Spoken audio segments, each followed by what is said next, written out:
Good morning दोस्तों, स्वागत है आपका आज के मुख्य समाचारों में। जी हां दोस्तों, आपको यहां पर देखने को मिलेंगी सुबह से लेकर शाम तक की तमाम बड़ी खबरें, मुख्य समाचार, ब्रेकिंग न्यूज़ अपडेट्स के रूप में। तो दोस्तों, आप सभी लोगों से रिक्वेस्ट है इस वीडियो को ज़्यादा से ज़्यादा लाइक और शेयर करें। तो चलिए दोस्तों, जान लेते हैं आज की पहली बड़ी खबर। राहुल गांधी, सुप्रिया श्रीनेत और जयराम रमेश के खिलाफ केस दर्ज। फिल्म KGF 2 से जुड़ा है मामला। जी हां दोस्तों, कांग्रेस सांसद राहुल गांधी भारत जोड़ो यात्रा लेकर निकले हुए हैं। अभी उनकी यात्रा तेलंगाना में है। उनकी यात्रा को 58 दिन पूरे हो चुके हैं। इसी बीच उनके सामने एक बड़ी समस्या खड़ी हो गई। दरअसल दोस्तों, MRT म्यूजिक कंपनी ने राहुल गांधी, सुप्रिया श्रीनेत और जयराम रमेश के खिलाफ कॉपीराइट उल्लंघन का मामला दर्ज करवा दिया है। दरअसल कांग्रेस ने भारत जोड़ो यात्रा को बढ़ावा देने के लिए MRT म्यूजिक के गानों का इस्तेमाल किया। MRT म्यूजिक के पास कन्नड़, हिंदी, तेलुगु और तमिल आदि में 20,000 से ज्यादा ट्रैक के म्यूजिक राइट्स हैं। कंपनी ने KGF 2 के म्यूजिक राइट्स का अधिकार हासिल करने के लिए भारी कीमत का निवेश किया है।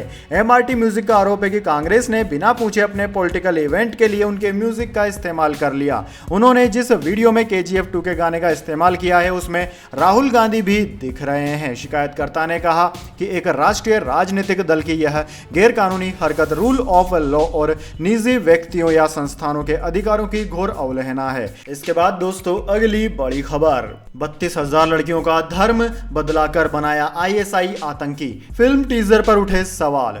जी हां दोस्तों, द केरल स्टोरी का टीजर रिलीज हो गया है। वीडियो अगर अब तक आपने नहीं देखा है तो देख लीजिए, क्योंकि यह घटना जो केरल की है आपको अंदर तक झकझोर सकती है। दरअसल दोस्तों, मेकर्स इस फिल्म से केरल में हो रहे खतरनाक इशू का उठाने का दावा करते हैं, लेकिन सोशल एक्टिविस्ट और दुनिया का कुछ और ही कहना है। आखिर क्या है वो सच्ची कहानी जो ये फिल्म दर्शकों तक दिखाने का दावा करती है और क्यों उठ रहे हैं इस पर सवाल। दरअसल दोस्तों, टीजर की शुरुआत होती है लीड एक्टर अदा शर्मा के नरेशन से, जहां वो बताती है कि कैसे उनका धर्म परिवर्तन हुआ। उन्हें हिंदू से इस्लाम धर्म में लाया गया और शालिनी उन्नी कृष्णन से फातिमा बा बना दिया गया। वो बताना चाहती थी कि नर्स जो लोगों की सेवा करे, लेकिन बना दी गई ISIS आतंकी। शालिनी के साथ साथ ये कहानी उन 32,000 महिलाओं की भी है जो केरल राज्य से गायब हो चुकी है। टीजर के मुताबिक या तो अफगानिस्तान में है या फिर वे सीरिया या यमन के रेगिस्तान में दफन हो चुकी है। इसके बाद दोस्तों, अगली बड़ी खबर। ट्विटर ने भारत में शुरू की कर्मचारियों की छटनी, मेल पर आ रहे टर्मिनेशन के मैसेज। जी हां दोस्तों, टेस्ला कंपनी के मालिक एलन मस्क के सोशल मीडिया साइट ट्विटर के अधिग्रहण के बाद जैसा कि अनुमान लगाया जा रहा था कि बड़े स्तर पर छटनी होगी, और वो बात आखिरकार सही साबित हो गई। ABP के सूत्रों की माने तो वैश्विक स्तर पर ट्विटर अपने कर्मचारियों की छटनी करने जा रहा है। सूत्रों की माने तो ट्विटर ने भारतीय कर्मचारियों की छटनी शुरू कर दी है। ट्विटर इंडिया ने कुछ कर्मचारियों के नाम नहीं छापने की शर्त पर इस बात की जानकारी दी। इसके पहले पिछले सप्ताह एलन मस्क ने ट्विटर के CEO पराग अग्रवाल के साथ ही मुख्य वित्तीय अधिकारी और कुछ अन्य शीर्ष अधिकारियों को निकाल दिया था। वहीं इसके बाद कई और शीर्ष स्तर के अधिकारियों ने खुद से भी इस्तीफा दे दिया। मस्क ने अब कंपनी के वैश्विक कार्यबल को कम करने के लिए बड़े स्तर पर छटनी शुरू कर दी है। ट्विटर इंडिया के एक कर्मचारी ने नाम न छापने की शर्त पर PTI भाषा को बताया कि छटनी शुरू हो गई है। मेरे कुछ सहयोगियों को इस बारे में ईमेल से सूचना मिली। एक अन्य सूत्र ने कहा है कि छटनी ने भारतीय टीम के महत्वपूर्ण हिस्से को प्रभावित किया। हालांकि अभी छटनी का पूरा ब्यौरा नहीं मिला है। इसके बाद दोस्तों, अगली बड़ी खबर। पंजाब में हिंदू नेता की हत्या। अमृतसर में पुलिस की मौजूदगी में 2 गोलियां मारी। मूर्तियों की बेअदबी के खिलाफ धरना दे रहे थे। जी हां दोस्तों, पंजाब के अमृतसर में शुक्रवार को हिंदू नेता सुधीर सूरी की गोली मारकर हत्या कर दी गई। सूरी को पुलिस प्रोटेक्शन मिला हुआ था। इसके बावजूद उन्हें अमृतसर में गोपाल मंदिर के बाहर 2 गोलियां मारी गई। वे मंदिर के बाहर मूर्तियों की बेअदबी के खिलाफ प्रदर्शन कर रहे थे। गोली मारने वाले को गिरफ्तार कर लिया गया है। उससे हत्या में इस्तेमाल की गई पिस्तौल भी बरामद कर ली गई है। जिस समय सूरी को गोली मारी गई तब उनके साथ कई समर्थक भी मौजूद थे। फायरिंग के बाद उन्हें घायल हालत में प्राइवेट अस्पताल ले जाया गया, जहां उन्होंने दम तोड़ दिया। सूरी खालिस्तान समर्थकों के टारगेट पर थे। कुछ समय पहले विदेश में बैठे खालिस्तान समर्थकों ने उनकी हत्या की साजिश भी रची थी। इसके बाद ही उन्हें पुलिस प्रोटेक्शन दिया गया था। हमलावर जिस कार से आए थे उसमें खालिस्तान का स्टिकर भी लगा था। इसके बाद दोस्तों, अगली बड़ी खबर। हिमाचल प्रदेश इलेक्शन, भाई बहन की बन नहीं रही। 1.5 महीने बाद भी भारत जोड़ो यात्रा में नहीं दिखी प्रियंका गांधी। अनुराग ठाकुर का कांग्रेस पर तंज। जी हां दोस्तों, केंद्रीय मंत्री अनुराग ठाकुर ने प्रियंका गांधी के हिमाचल दौरे के बीच कांग्रेस पर निशाना साधा। उन्होंने कांग्रेस को लोगों को गुमराह करने वाला बताते हुए कहा कि वो झूठ की राजनीति करते हैं। साथ ही दावा किया कि केंद्र की मोदी सरकार ने हिमाचल के लोगों के लिए सुशासन और ईमानदारी से कई अहम काम किए हैं। हिमाचल के हमीरपुर में अनुराग ठाकुर ने कहा कि भाई बहन में नहीं बन रही, इसलिए भारत जोड़ो यात्रा को 1.5 महीने हो गए पर बहन प्रियंका गांधी यात्रा में शामिल नहीं हुई। साथ ही उन्होंने राहुल को टुकड़े टुकड़े गैंग के साथ यात्रा करने वाला बताया। इसके अलावा उन्होंने कहा कि राज्य में फिर से बीजेपी की सरकार आएगी। प्रियंका गांधी ने कांगड़ में बीजेपी पर निशाना साधते हुए दोस्तों शुक्रवार को कहा कि कांग्रेस के कार्यकर्ता गांव-गांव जा रहे हैं, दूसरी ओर बीजेपी नेता बगावत की कोशिश कर रहे हैं। इनको पता है कि कांग्रेस की सरकार आ रही है। इसके बाद दोस्तों अगली बड़ी खबर, यूपी में कहर बरपाने के बाद एमपी में जापानी बुखार की आशंका, संदिग्ध मरीजों के सैंपल भेजे। जी हां दोस्तों, जबलपुर में कहीं जापानी बुखार इंसेफेलाइटिस तो नहीं फैल रहा, इस आशंका ने स्वास्थ्य महकमे को चिंता में डाल दिया है। जबलपुर में कई बच्चे बीमार हैं, बीमारी के लक्षण जापानी बुखार का संकेत दे रहे हैं। बीमारों के सैंपल जांच के लिए भेज दिए गए हैं। रिपोर्ट आने के बाद ही पता चल पाएगा कि ये कौन सी बीमारी है। दोस्तों उत्तर प्रदेश के बाद अब मध्य प्रदेश के भी कई जिलों में जापानी बुखार के संकेत मिल रहे हैं। इसे देखते हुए स्वास्थ्य महकमा अलर्ट हो गया है। जबलपुर संभाग में अब तक 12 संदिग्ध मरीजों का सैंपल लिया जा चुका है। जबलपुर जिले के ग्रामीण इलाकों में भी अब तक 2 संदिग्ध मरीज मिल चुके हैं। सभी का सैंपल पुणे की लैब में भेजा गया है। इसके बाद दोस्तों अगली बड़ी खबर, राहुल जहां जहां गए वहां कांग्रेस का पतन शुरू, भारत जोड़ो यात्रा पर तेजस्वी सूर्या का तंज।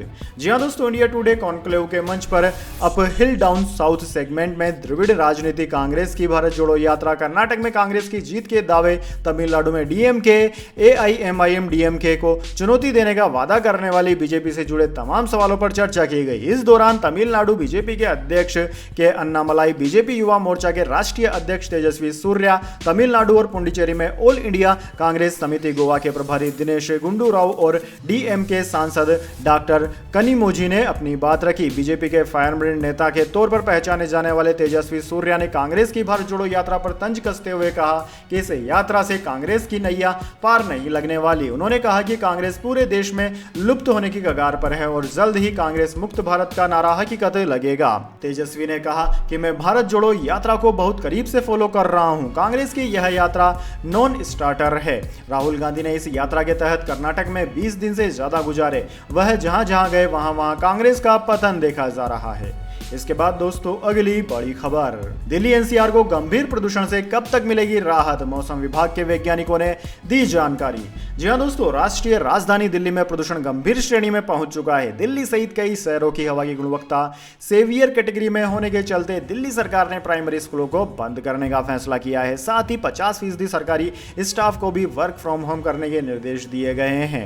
दोस्तों प्रदूषण स्तर के खतरनाक होने के बाद दिल्ली वासियों को कई स्वास्थ्य संबंधी दिक्कतों का भी सामना करना पड़ रहा है। वहीं पहले से रेस्पिरेटरी संबंधी बीमारियों से जूझ रहे लोगों की भीड़ भी अस्पतालों में पहुंच रही है। दिल्ली एनसीआर में बढ़ते प्रदूषण का स्तर और दिवाली निकल जाने के बाद भी हवा की गुणवत्ता न आए सुधार के बाद यह सवाल जरूरी हो गया है कि आखिर दिल्ली को इस खतरनाक प्रदूषण से कब राहत मिलेगी। तो दोस्तों अब भारतीय मौसम वैज्ञानिकों ने सूत्रों के हवाले से बताया है कि जो प्रदूषण इस समय दिल्ली और आसपास के लोग झेल रहे हैं, जल्द ही उससे उन्हें हल्की राहत मिल सकती है। मौसम विभाग के अनुमान के मुताबिक 4 नवंबर यानी कि शुक्रवार तक दिल्ली की वायु गुणवत्ता सीवियर यानी कि गंभीर श्रेणी में बने रहने की संभावना थी, जबकि 5 नवंबर से हवा की स्पीड में आने वाले बदलाव के बाद वायु की गुणवत्ता गंभीर से बहुत खराब श्रेणी में आ जाएगी। वहीं आने वाले 2 दिन यानी कि 6 और 7 नवंबर को भी एयर क्वालिटी बहुत खराब श्रेणी में ही रहेगी। इसके बाद कुछ एयर क्वालिटी में सुधार हो सकता है। इसके बाद दोस्तों अगली बड़ी खबर, मोदी सरकार ने दी कनाडा को चेतावनी, कहा तुरंत रोक दे यह काम। जी हां दोस्तों, 6 नवंबर को कनाडा के ओंटारियो में भारत विरोधी संगठन एसएफजी तथा कथित खालिस्तानी जनमत संग्रह कराने जा रहा है। जनमत संग्रह से पहले मोदी सरकार ने कनाडा को एक बार फिर कड़ी चेतावनी दी है। भारतीय विदेश मंत्रालय के प्रवक्ता अरिंदम बागची ने गुरुवार को सख्त लहजे में कहा कि ट्रूडो सरकार 6 नवंबर को होने वाले जनमत संग्रह पर रोक लगाए। इससे पहले भी सरकार ने इस जनमत संग्रह को भारत की संप्रभुता और अखंडता के लिए खतरा बताया। भारत सरकार ने इस जनमत संग्रह को आपत्तिजनक और पूरी तरह से राजनीति से प्रेरित करार दिया। अरिंदम बागची ने कहा कि यह बहुत ही अफसोस की बात है कि एक मित्र देश में चरमपंथी तत्वों द्वारा राजनीति से प्रेरित इस तरह की घटनाएं को होने दिया जा रहा है। कनाडा सरकार को आगाह करते हुए उन्होंने कहा कि इससे सभी वाकिफ हैं कि इस तरह के चरमपंथी तत्वों ने इतिहास में किस तरह से हिंसा की है। भारत ने ट्रूडो सरकार से कहा कि एसएफजी भारत में आतंकवादी सूची में लिस्टेड है। भारत सरकार ने मांग की है कि कनाडा सरकार भी भारत विरोधी संगठन SFJ को वहां के कानूनों के तहत आतंकवादी संगठन की सूची में शामिल करे। इसके बाद दोस्तों अगली बड़ी खबर, गिद्ध को एयरलिफ्ट कर कन्याकुमारी से जोधपुर लाया गया। 2600 किलोमीटर के सफर में 12 घंटे भूखा रहा। 2017 में स्पेन से आया था। जी हाँ दोस्तों, स्पेन से आए एक गिद्ध को उसके परिवार से मिलवाने के लिए एयरलिफ्ट किया गया। सेनेरियम प्रजाति का यह गिद्ध कन्याकुमारी में आए साइक्लोन की वजह से 5.5 साल पहले अपने परिवार से बिछड़ गया था। वन विभाग की टीम ने प्लान बनाकर इसे पहले कन्याकुमारी से चेन्नई, फिर वहां से जोधपुर के माचिसिया सफारी पार्क में पहुंचाया। गुरुवार दोपहर 2 बजे गिद्ध को जोधपुर लाया गया। करीब 12 घंटे के सफर में इसे भूखा रखा गया था। पहले इस गिद्ध को कन्याकुमारी से जोधपुर करीब 2600 किलोमीटर शिफ्ट किए जाने के लिए सड़क मार्ग की प्लानिंग की गई थी, लेकिन 1 महीने पहले हुए ट्रायल में उसके लिए खतरा महसूस किया गया। ऐसे में एयरलिफ्ट करने का प्लान बनाया। जोधपुर में भी इसे इसकी प्रजाति के बीच छोड़ने से पहले सर्वे किया जाएगा। दोस्तों आपकी जानकारी के लिए बता दें, 2017 में स्पेन से आया सेनेरियन प्रजाति के गिद्धों का झुंड कन्याकुमारी पहुंचा तो साइक्लोन की वजह से यह गिद्ध उड़ नहीं पाया। इसके बाद इसे उदयगिरी पार्क में रखा गया। इस बीच रिसर्च किया गया कि देश में इनके अनुकूल कौन सी जगह है। पता चला कि जोधपुर इनके लिए सबसे बेहतर है। इतना ही नहीं, जोधपुर में सेनेरियन प्रजाति के कई गिद्ध यहां आते हैं। इसके बाद इसे यहां लाने की प्लानिंग की गई। दोस्तों आपकी जानकारी के लिए बता दें, अलग अलग प्रजातियों के गिद्धों की उम्र 16 साल से लेकर 45-50 साल तक जीने की रहती है। इसके बाद दोस्तों अगली बड़ी खबर, इमरान खान के पैर में फंसे थे गोली के टुकड़े। पूर्व पीएम का ऑपरेशन 1.5 घंटे चला, हड्डी कटी। जी हां दोस्तों, पाकिस्तान के पूर्व प्रधानमंत्री की हालत अब स्थिर है। उनका ऑपरेशन 1.5 घंटे चला। पैर में गोली के कुछ टुकड़े फंसे हुए थे जिन्हें निकाल दिया गया। शौकत खानम हॉस्पिटल के डॉक्टर फैजल सुल्तान के मुताबिक गोली लगने से उनके पैर की हड्डी टिबिया दाहिनी ओर से कट गई है। उधर हमले के विरोध में देश भर में प्रदर्शन हो रहे हैं। दोस्तों गुरुवार की देर रात इमरान खान की पार्टी पाकिस्तान तहरीक इंसाफ यानी कि PTI के उग्र प्रदर्शनकारी सड़क जाम कर मार्च करते देखे गए। कई जगहों पर आगजनी और नारेबाजी की भी घटनाएं देखने को मिली। इसके बाद दोस्तों अगली बड़ी खबर, गिरावट में बंद हुआ शेयर बाजार। सेंसेक्स 70 अंक गिरकर 60,836 पर बंद। निफ्टी 30 अंक टूटा, लेकिन SBI का शेयर सबसे ज्यादा उछला। जी हां दोस्तों, वैश्विक बाजारों में कमजोर रुख के बीच भारतीय शेयर बाजार में हफ्ते के चौथे कारोबारी दिन यानी कि गुरुवार को गिरावट देखने को मिली। सेंसेक्स 70 अंकों की गिरावट के साथ 60,836 के स्तर पर बंद हुआ। निफ्टी 30 अंक गिरकर 18,052 के स्तर पर पहुंच गया। सेंसेक्स के 30 में से 14 शेयरों में तेजी देखने को मिली, वहीं सिर्फ 16 शेयरों में गिरावट रही। दोस्तों SBI, Titan, UPL, Bajaj auto, Hindustan Unilever, IndusInd bank, Bharti Airtel और डॉक्टर रेड्डीज समेत 24 शेयर्स निफ्टी 50 के गेनर्स रहे। Tech Mahindra, Hindalco, power grid, Eicher motors, NTPC, Infosys और टाटा मोटर्स समेत 25 शेयर्स निफ्टी के टॉप लूजर रहे। इसके बाद दोस्तों अगली बड़ी खबर, 50 की जगह 10 रुपए का हुआ प्लेटफॉर्म टिकट। DRM से रेट बढ़ाने का अधिकार भी छीना। जी हाँ दोस्तों, भारतीय रेलवे से जुड़ी एक बड़ी खबर सामने आ रही है। दरअसल दोस्तों मिली सूचना के अनुसार रेल मंत्रालय ने डिवीजन रेलवे मैनेजर DRM से प्लेटफॉर्म टिकट की दर तय करने का अधिकार छीन लिया है। अब इसका अधिकार रेल मंत्रालय के पास रहेगा। दोस्तों आपकी जानकारी के लिए बता दें, बीते दिनों कई बड़े स्टेशनों पर प्लेटफॉर्म टिकट की दर 30 से 50 रुपए तक कर दी गई थी। इसके बाद यात्रियों द्वारा इसका कड़ा विरोध हुआ था। इसी विरोध के मद्देनजर रेल मंत्रालय ने यह अधिकार अपने तक ही सीमित कर लिया है। इससे पहले उत्तर रेलवे ने यात्रियों को खुशखबरी दी थी। उन्होंने प्लेटफॉर्म टिकट के बढ़े हुए रेट को वापस लेने का ऐलान किया था। दोस्तों बताया जा रहा है कि दिवाली और छठ पूजा के कारण रेट को बढ़ाकर 50 रुपए कर दिया गया था, लेकिन अब प्लेटफॉर्म टिकट पहले की तरह 10 रुपए में मिलेंगे। इसके बाद दोस्तों अगली बड़ी खबर, ऑस्ट्रेलिया जीतकर भी संकट में, अफगानिस्तान के बल्लेबाजों ने किया जोरदार संघर्ष। जी हां दोस्तों, T20 वर्ल्ड कप 2022 का 38वां मुकाबला ऑस्ट्रेलिया और अफगानिस्तान के बीच खेला गया। टॉस हारकर पहले बल्लेबाजी करने उतरी ऑस्ट्रेलिया की टीम ने निर्धारित 20 ओवर में 8 विकेट के नुकसान पर 168 रन बनाए। ऑस्ट्रेलिया की ओर से ऑलराउंडर ग्लेन मैक्सवेल ने विस्फोटक अर्धशतकीय पारी खेली। अफगानिस्तान की टीम लक्ष्य का पीछा करते हुए 20 ओवर में 7 विकेट के नुकसान पर 164 रन ही बना सकी।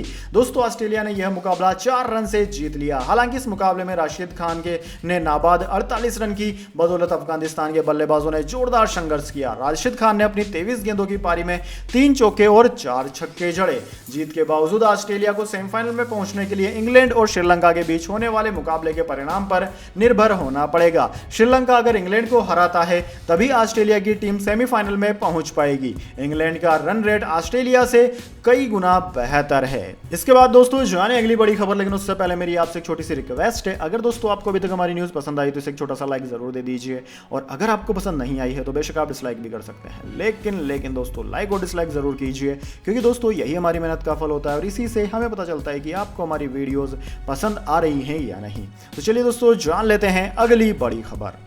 रणवीर सिंह और यशराज फिल्म्स की अलग हुई राहें, टूटा 12 साल पुराना रिश्ता। जी हां दोस्तों, रणवीर सिंह करियर की शुरुआत से ही बॉलीवुड में अपनी जड़ें जमाए हुए हैं। यशराज फिल्म्स के साथ जुड़कर उन्होंने अपने एक्टिंग करियर की शुरुआत की थी। अब एक बड़ी खबर सामने आई है। दरअसल दोस्तों मीडिया रिपोर्ट्स की माने तो रणवीर ने यशराज फिल्म से नाता तोड़ने का फैसला कर लिया है। वहीं यशराज फिल्म्स जहां से वह रातों रात स्टार बन गए थे। दोस्तों कहा जाता है कि रणवीर सिंह के करियर का ग्राफ बढ़ाने में यशराज फिल्म्स के आदित्य चोपड़ा का बहुत बड़ा हाथ था। उनकी फिल्मों से ही रणवीर आज इंडस्ट्री में इस मुकाम तक पहुंच पाए हैं। साल 2010 में रणवीर सिंह ने इसी कंपनी के साथ मिलकर एक्टिंग की दुनिया में कदम रखा था, लेकिन अब कहा जा रहा है कि यशराज की टैलेंट कंपनी रणवीर का काम नहीं देखेगी। रिपोर्ट्स की माने तो रणवीर सिंह ने भले ही यशराज फिल्म से अलग होने का मन बना लिया हो, लेकिन आज भी आदित्य चोपड़ा के साथ उनके रिश्ते काफी अच्छे हैं। कहा जा रहा है कि ऐसा नहीं है कि रणवीर अब यशराज फिल्म्स के प्रोजेक्ट में नजर नहीं आएंगे। फ्यूचर में भी अगर उनके पास ऐसी कोई स्क्रिप्ट आती है जिसमें सिर्फ रणवीर ही फिट बैठते हैं तो वह जरूर साथ में काम करेंगे। इसके बाद दोस्तों अगली बड़ी खबर, गोल्ड सिल्वर प्राइस टुडे, सोना 604 रुपए मजबूत, चांदी में 2061 का उछाल। चेक कर लें जल्दी से क्या है कीमतें। जी हां दोस्तों, मजबूत ग्लोबल ट्रेंड के बीच भारतीय सराफा बाजार में शुक्रवार को सोने चांदी के रेट्स में तेजी दर्ज की गई। 10 ग्राम सोना महंगा होकर 50,869 रुपए प्रति 10 ग्राम हो गया। वहीं दोस्तों 1 किलोग्राम चांदी की कीमत में भी उछाल आया है और अब यह 59,470 रुपए प्रति किलोग्राम पर बिक रही है। HDFC सिक्योरिटीज ने यह जानकारी दी है। दरअसल दोस्तों चांदी की कीमत 2061 रुपए बढ़कर 59,477 हो गई, जो कि पिछले कारोबारी सत्र में 57,416 थी। वहीं सोने की कीमत 604 रुपए प्रति 10 ग्राम बढ़ गई है और अब यह कीमत 50,870 रुपए प्रति 10 ग्राम हो गई है, जो कि पिछले कारोबारी सत्र में 50,265 रुपए प्रति 10 ग्राम पर थी। इसके बाद दोस्तों अगली बड़ी खबर, अगले 3 दिन जमकर बरसेंगे बादल, पहाड़ों में होगी बर्फबारी। जी हां दोस्तों, इस साल मानसून की बरसात ने अक्टूबर के महीने तक जमकर लोगों को भिगोया था। करीब 1 महीने की चुप्पी के बाद एक बार फिर बरसात वापस आ गई है। मौसम विभाग ने चेतावनी दी है कि अगले 3 दिनों तक देश के विभिन्न हिस्सों में मध्यम से लेकर भारी बारिश तक हो सकती है। साथ ही तेज हवाओं की वजह से कई जगह ओले और पेड़ गिरने की घटनाएं भी हो सकती है। ऐसे में अगर आप कहीं बाहर जाने का प्लान कर रहे हैं तो पहले मौसम विभाग का यह अपडेट जरूर जान लीजिए। दरअसल दोस्तों भारतीय मौसम विज्ञान विभाग के मुताबिक सर्दियों में सक्रिय होने वाले उत्तर पूर्वी मानसून ने पिछले दिनों दक्षिणी राज्यों में अपनी दस्तक दे दी है। इसके चलते केरल, पुडुचेरी और तमिलनाडु में अगले 3 दिनों तक जोरदार बारिश होगी। इस दौरान नदियों का जलस्तर बढ़ जाने की वजह से कई इलाकों में बाढ़ की भी आशंका है और इससे जनधन का भारी नुकसान होने की आशंका है। इंडियन मेट्रोलॉजी डिपार्टमेंट ने कहा है कि उत्तर भारत में इन दिनों एक पश्चिमी विक्षोभ सक्रिय है, जिसके चलते ऊंची पहाड़ी इलाकों में 5 नवंबर को बर्फबारी होने की संभावना है। इस बर्फबारी से पंजाब, हिमाचल, जम्मू कश्मीर, हरियाणा, उत्तराखंड, यूपी, बिहार में ठंड बढ़ने की उम्मीद है। बंगाल की खाड़ी के पश्चिमी हिस्से और अरब सागर के दक्षिण पश्चिम हिस्से में 8 नवंबर को तेज हवाएं चलने की संभावना व्यक्त की गई है। इसके बाद दोस्तों अगली बड़ी खबर, ज्ञानव्यापी मामला, शिवलिंग की कार्बन डेटिंग से इनकार के फैसले को चुनौती, हाईकोर्ट ने स्वीकार की याचिका। जी हां दोस्तों, इलाहाबाद हाईकोर्ट ने शिवलिंग की कार्बन डेटिंग को लेकर वाराणसी जिला जज के आदेश को चुनौती देने वाली पुनर्निरीक्षण याचिका सुनवाई के लिए शुक्रवार को स्वीकार कर ली।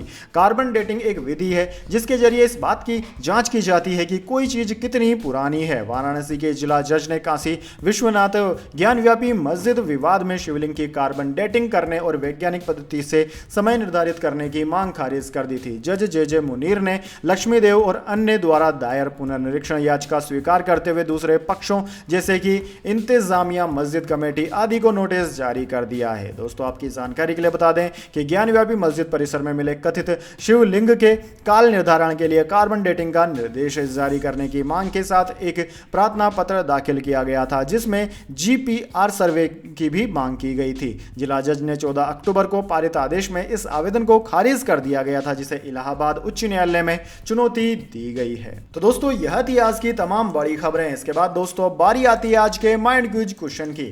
जी हाँ दोस्तों, एक आसान से सवाल का जवाब देकर आप जीत सकते हैं एक अमेजिंग सरप्राइज गिफ्ट हमारे यूट्यूब चैनल की ओर से। तो दोस्तों आज का सवाल आपकी स्क्रीन पर आ चुका है। महाराणा प्रताप और अकबर के बीच युद्ध कब और कहां हुआ था? जी हां दोस्तों, अगर आप जानते हैं कि सम्राट महाराणा प्रताप और अकबर, मुगल राजा अकबर के बीच में युद्ध कब और कहां पर हुआ था, तो जल्दी से कमेंट बॉक्स में लिख दीजिए। अगर दोस्तों आपका जवाब होता है एकदम सही और आप चुन जाते हैं लकी विजेता के रूप में, तो आपको मिल सकता है एक अमेजिंग सरप्राइज गिफ्ट हमारे यूट्यूब चैनल IFC नॉलेज की ओर से। तो दोस्तों जल्दी से अपने उत्तर कमेंट बॉक्स में लिख दीजिए, वीडियो को लाइक कर लीजिए और चैनल को सब्सक्राइब करके बेल आइकन भी दबा लीजिए। धन्यवाद। वंदे मातरम। जय हिंद, जय भारत।